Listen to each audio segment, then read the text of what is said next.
Please join me to formally welcome our next speaker, Mr. Craig Kelly MP, Federal Member for Hughes.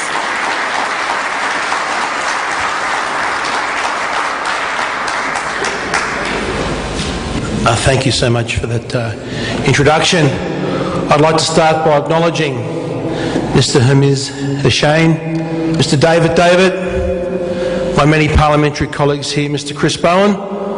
Although we may sit on opposite sides of the chambers and disagree on many things, when it comes to support for the Assyrian people and the Assyrian cause, we stand together.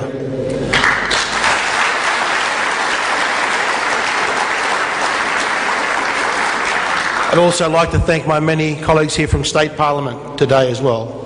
The Reverend Fred Nile, your long advocacy on this cause is admirable, Reverend Nile.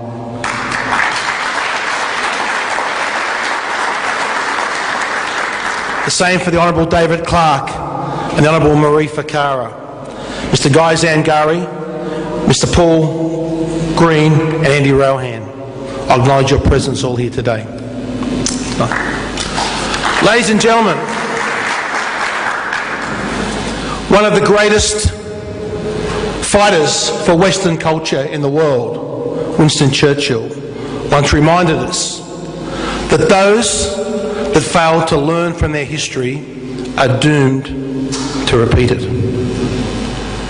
And that is why every opportunity that I've had in our federal parliament to raise the issue of the Assyrian genocide, I've done so.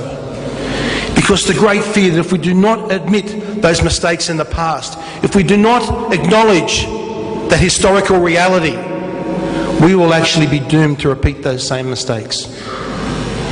And sadly, if we look at what is happening in Iraq today, I fear that we're repeating those same mistakes. For today, we are seeing the Christian population of Iraq experience another genocide. And I think it was only a short period of time ago where we saw a glimmer of hope with the Arab Spring. But those, unfortunately, glimmers of hope have been snuffed out. And we see that throughout the Middle East has descended into a dark Islamic winter. And as we think of this, we need to realise the nature of the enemy that the Christian population is actually fighting against. We need to acknowledge what and who we're actually dealing with.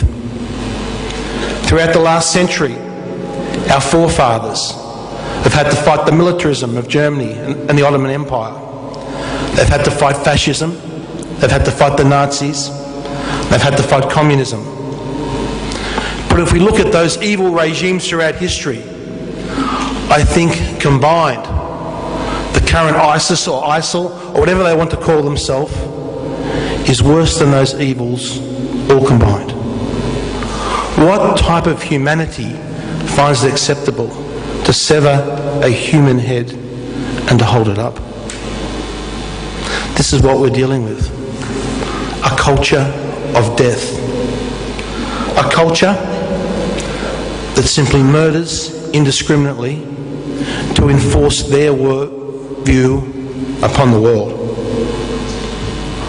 So what can we do? How can we tackle this enemy?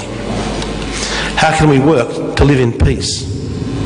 For we know the Assyrian people, they are not offered any ceasefires. They are not firing rockets from their own civilization. They simply want to live in peace in their own homeland.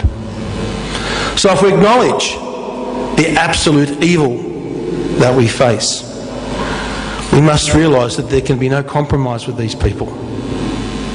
Therefore, although we must support the humanitarian airdrops that are currently going on, we also must support the American military action, because our history has shown us that the freedom that we enjoy, that we have won and we hold, sometimes has to be maintained with the point of a gun.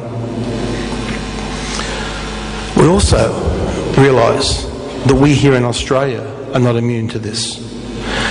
And we must realise that the best way to guarantee our freedom is to extend that very same freedom and those same liberties to people around the world, especially the Assyrians and the Christians living in Iraq today. So, ladies and gentlemen, with that I thank you for your presence here today. We must maintain our voices because my good friend Chris Bowen on this issue is right.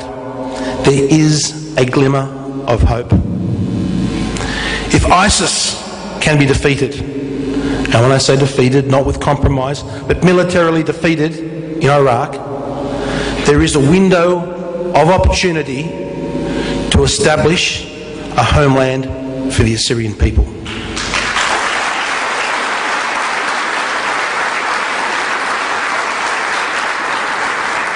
That is an opportunity that we cannot let slip. But it will take determination, it will take courage, it will take commitment.